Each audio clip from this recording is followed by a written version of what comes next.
بہت اچھا ماشاءاللہ.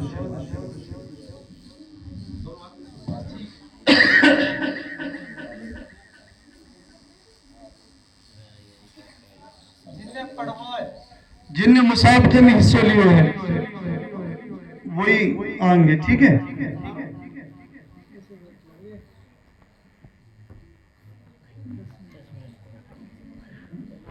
اب بچیاں آ جائیں. آ جاؤ.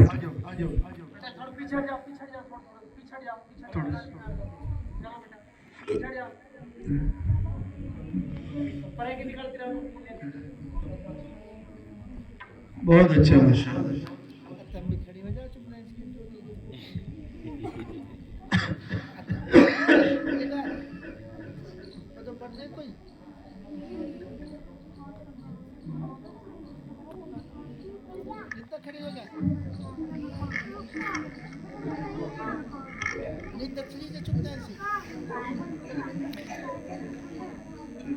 ختم تو جائیں گے ختم ہو جائیں گے. دن دکھلایا سچی بات دن دکھلایا. اب میں درخواست کرتا ہوں مولانا شاہد صاحب سے کہ آپ تشریف لیں. آپ کے لیے نقد 1100 روپے کا انعام جو ہے ٹھیکیدار صاحب کی طرف سے آپ یہ وصول کر لیجیے. مدین کی طرف سے 500 روپے نقد دے دیجیے. آپ کی طرف سے ماشاءاللہ مولی علی محمد صاحب کی طرف سے ماشاءاللہ 500 روپے.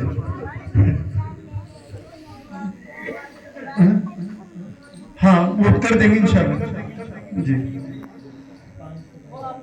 مدین کی طرف سے آپ اپنے اعتبار سے کر دینا. جو استاد ہے پڑھانے والے مولانا شاہد صاحب کر لیں گے اپنے اعتبار سے.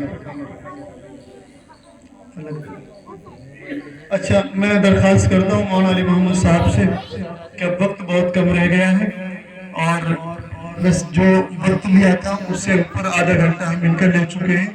ایک 2 منٹ کے تاثرات کے بعد حضرت دعا فرماتے ہیں انشاءاللہ.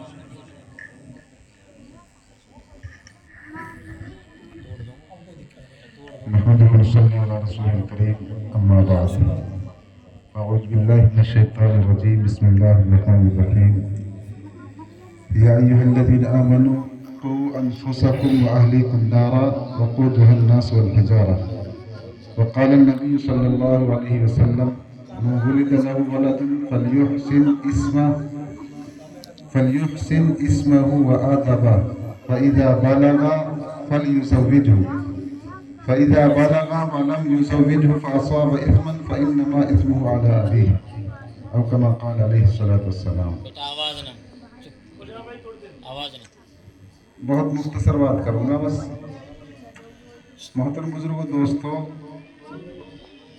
اللہ رب العزت نے اولاد عطا فرمائی ہے. اللہ کی یہ عظیم نعمت ہے اور ہر ماں باپ ہر والدین اگر بچتا ہے کماتا ہے جو بھی کچھ کرتا ہے ہر آدمی کی زبان پر یہ رٹ رہتی ہے کہ میں اولاد کے لیے کر رہا ہوں. اپنے لیے کوئی نہیں کماتا، صرف اپنی ذات کے لیے. صرف دھن ہوتی ہے تو اولاد کے لیے کمانے کی. اولاد کے لیے 1 کیلا ہے زمین ہے 2 کیلا ہو جائے، 1 پلاٹ ہے دوسری پلاٹ ہو جائے، اور اس کو اپنا حق لازمی حق سمجھتا ہے. تو حدیث اور قرآن کی روشنی میں میں نے ایک حدیث کا ٹکڑا پڑھا ہے جس میں اولاد کے جو اہم حق ہیں جن سے ہم غافل ہیں.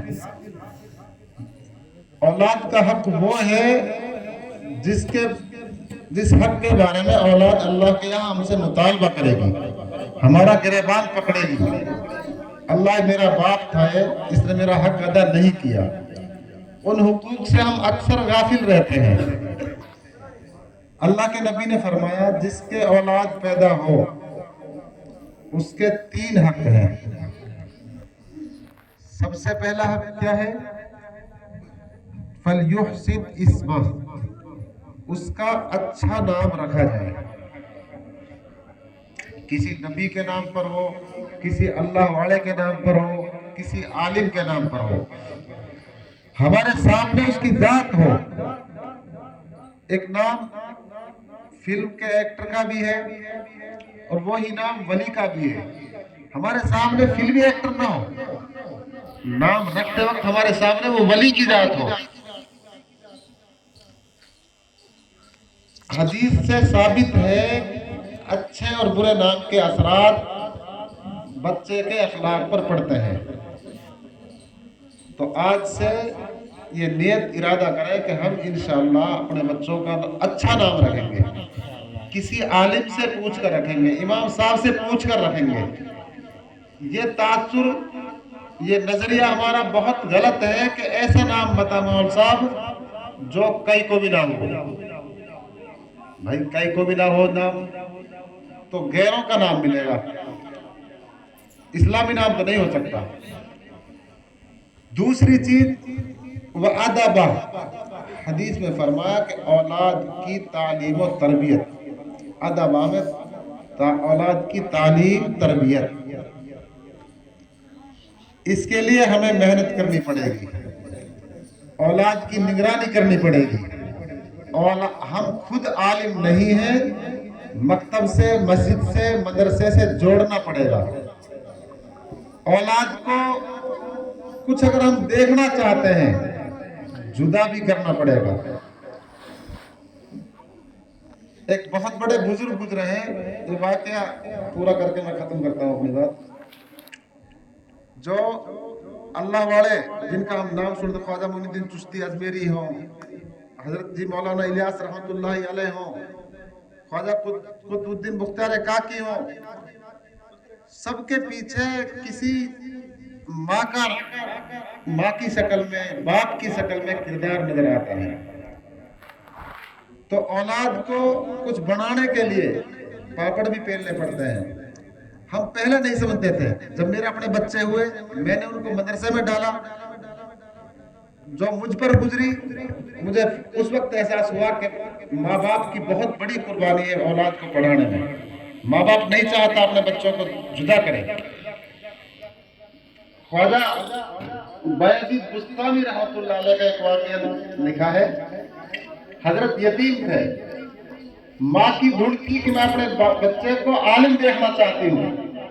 माँ उस्ताद के पास लेकर गई, पहले ऐद पैमान लिया माने उस्ताद से कि उस्ताद जी आप पहले ये ऐद करो कि जब तक मेरा बच्चा आलिम नहीं होगा उस वक्त तक आप घर की छुट्टी नहीं दोगे।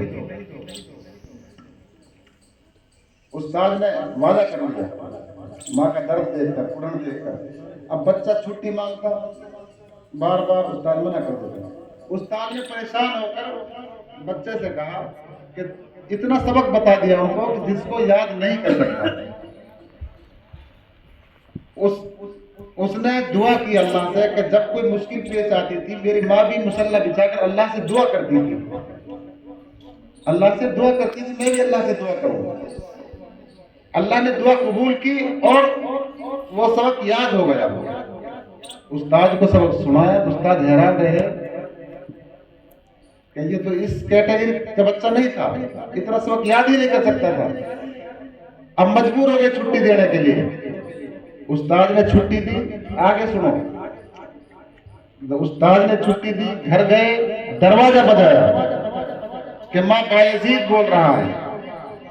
माँ ने कहा मेरा बायजीद नहीं हो सकता, तू मेरा बायजीद तो आलिम बनकर आएगा, मेरा बायजीद आलिम बनकर आएगा। माँ जिसके एक बेटा हो, अकेली तन्हाई की जिंदगी गुजार रही हो, फिर दीन के खातिर दरवाजा नहीं खोला माने कि मेरा बच्चा घर आएगा, जहन मुंतशिर होगा, वापिस जाना पड़ा। आलिम बनने के बाद और दुआ करती थी अल्लाह से, अल्लाह जब तक मैं अपने बेटे को आलिम ना देखूं मुझे मौत ना आए, इतनी जिंदगी दे दे मुझे। जब आलिम बनकर आए हैं, 3 दिन के बाद वालिदा का इंतकाल हो गया। तो देखो औलाद को जुदा भी करना पड़ता है। इन बुजुर्गों की जिंदगी को हम सामने रखें और हम तय करें कि हम फजूलियात से हमारा ब्याह शादियों में कितना पैसा खर्च होता है, और बहुत सी स्टिंग है, कौन कौन सी बोतलें पीते हैं, बहुत से फजूलियात में हमारे जो पैसे खर्च होते हैं, हम ये तय करें कि हम फजूलियात से पैसों को बचाकर बच्चों की तालीम पर खर्च करेंगे, बच्चों की तालीम पर और सेहत पर खर्च करेंगे। अल्लाह ताला अमल करने की तौफीक अता फरमाए। बहुत खुशी हुई बच्चों की तादाद देखकर माशाअल्लाह। इसी साल मौलाना शाहिद साहब ने मकतब शुरू किया है, अब से पहले भी आना हुआ, कई मरतबा आना हुआ है माशाअल्लाह। बच्चों को देखकर बहुत खुशी होती है।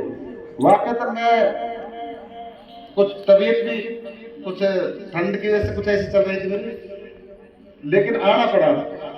लेकिन यहाँ देखकर मुझे बहुत खुशी हुई कि मैं आ गया, बहुत ही अच्छा हुआ। अल्लाह ताला अमल की तौफीक दे।